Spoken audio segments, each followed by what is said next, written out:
Good morning. Puro audio standard yung nasa likod ko na mga power amp mga boss. AX12, AX3000 at AX3000 version 2 at yung AX4000 at yung panghuli yung AX5000 na power amp. Ang bubuksan lang namin dyan yung AX5000 po dahil may video na rin naman ako sa the rest ng model na to. Mula AX12 hanggang AX na 4000 may mga video na rin po ako dyan. Bigkasin ko na lang po yung mga specs nitong mga nasa ibabaw. AX5000 kasi kahapon lang to dumating. Thank you po.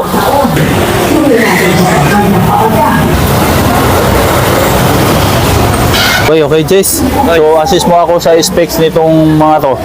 AX12 na audio standard, anong back supply nito? 110. 110 ang back supply. Ang power transistor, iba, MGL na rin? NGW. NGW ito. Kapasitor, value. 100 back, tapos 10,000 UF. 10,000 UF by 100 volts ang value ng kapasitor. 10,000 microfarad mga boss by 100 volts. Pure copper, di ba? Ang transformer. NGW ang bukod tangi pala tong NGW na transistor. Price 15,000. 15,000 o 15,500? 15,000. 15,000. Hindi na namin to bubuksan yung mula AX12 hanggang AX4000. Ito lang kasi kahapon lang to dumating. Ito lang mabubuksan namin para makita nyo yung laman nitong AX5000. Continue sa AX3000. Ulitin ko lang ulit ito mga boss para kahit may video na ako nitong mga nakaraang, ulitin ko ulit ang specs nito. Specs nito ay AX3000 na version 1. Back supply mo na. Pag supply niya is 168? 168. 168 tapos ang MGL na siya. MGL transistor. Value ng kapasitor ay 22,000 UF by 120 volts, di ba? Oo, tama. Tapos MGL transistor. MGL na siya. Copper pa rin ang transformer. Back supply ay 168 po. Then price 28,000 po mga boss. Walang torques po ito ha. Ito ang may torques. So dito tayo sa AX3000 version 2. 175 back supply. 175 volts ang back supply. MGL. Tapos ang pure copper, ang kapasitor same dito, value same lang. 22,000 UF by 120 volts. Price ay 32. Okay. Pag kasama ang torques nito, bali 37 pag kasama ang torques sa version 2. Hindi kasama torques, yun yung 32. Okay. So same lang din po mga boss. Kung gusto nyo to bilhan ng torques, add kayo ng 5,000. Kung 28 ito, magiging 33 ito. Kung 28 ang price, pag kasama torques, 33. Then pang-apat, yung audio standard AX4000. Ang back supply nito, Jess, ay alam ko 180, di ba? 180 pure copper ang transformer. Tapos Same ang kapasitor nito yung 22,000 UF by 120 volts.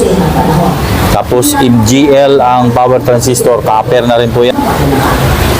24 pieces ng kapasitor mga bossing. Tumaas lang yung back supply nito, naging 180 volts po ang back supply. Sa presyo ay, magkano na presyo nito? 38. 38 na. Walang torques to na available mga boss ha. Walang kasama tong torques sa presyong 38,000 po. Ayan. Then, siyempre, ito yung kararating lang kahapon, ang audio standard EX5000. Ang watts nito mga boss, 5,000. Kung ano po yung model niyan, yan po. Yun din yung watts niyan. Katulad nito, 12 watts. Tapos ito, 3,000 watts. 3,000 watts din po. Version 2 lang. Tumaas lang yung back supply nito.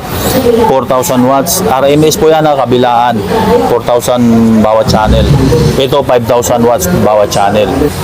Ito, bago natin ito bubuksan, ang specs nito, Jess, Ang back supply niya in 210 back supply, yun. Tapos MGL ang power transistor. With Turkish na siya. With torques na po sa presyong magkano to? 60. 60,000 kasama torques mga boss. So, pwede na lagyan ng gulong po yan, oh. Yan. Mas mahaba po siya, oh. Pansin niyo po. Mas mahaba siya sa EX4000. Yan, ito yung EX5000. Bubuksan namin to mamaya. Itong EX5000 ito, hindi na. May video na ako dito na pinakita namin yung mga nilalaman nito mga to. Ito na lang hindi po. Sige, go ahead. Buksan na natin to, Jess, ang EX5000. Price nga pala nito 60, no? Sa kasama torques. Sige, sige. JC. Yan, buksan na namin to. Yan po. 955 mm po pag binasihan sa mm. Yan, ang kahabaan mula doon dulo sa sabit ng palikpik niya 955 mm. So bibigkasin ko yung ano niyan, yung specs bago tayo mag sound check sa power amp na yan. So mag-upisa tayo sa yun, ang back supply niya ay 210 yung yellow 210 bali 4 tire. MGL ang power transistor, bigyan natin ng ilaw. Ayan, MGL ang transistor nya, copper ang transformer nyan, 24 pieces ang kapasitor, audio standard ang brand, tapos 22,000 UF by 120 volts. Ang blower nya, 4 na piraso. Makita dito sa sintro, Jess, ano yan? 10 inches ang diameter ng yung transformer. Yan. Bali 260 pag sa mm, 260 po. Ayan. 260 sa mm ang bilog niya. So ang price nga pala nito, Jess, pagkano yan? 60,000 with Turkish60,000 with torques na. ang kasama. Oo. So ito na naman yung panubok na Turbo Box 18 ang nakaload to Sonra TD18 na 3,200 watts.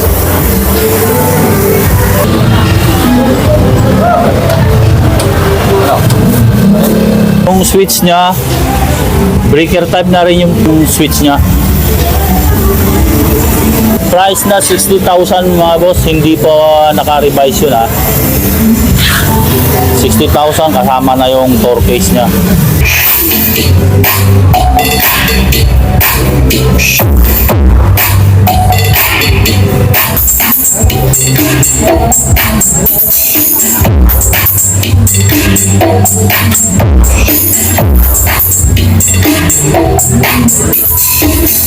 Powered by One Sound.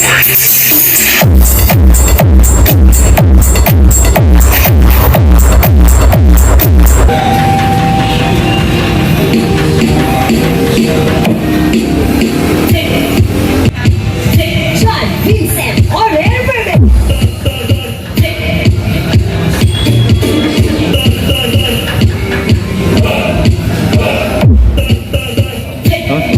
Maraming thank you pala kay Sir Denmark Galero ng New Zealand.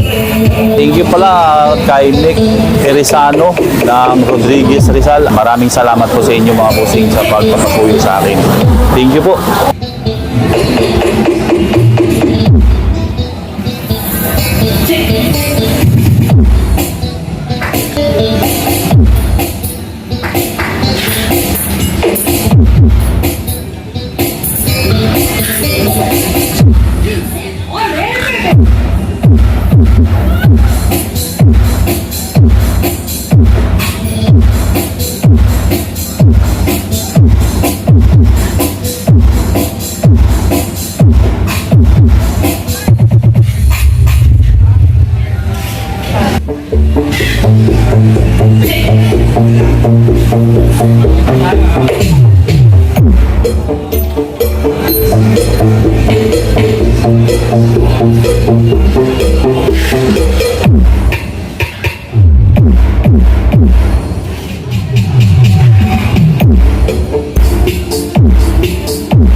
you, thank you.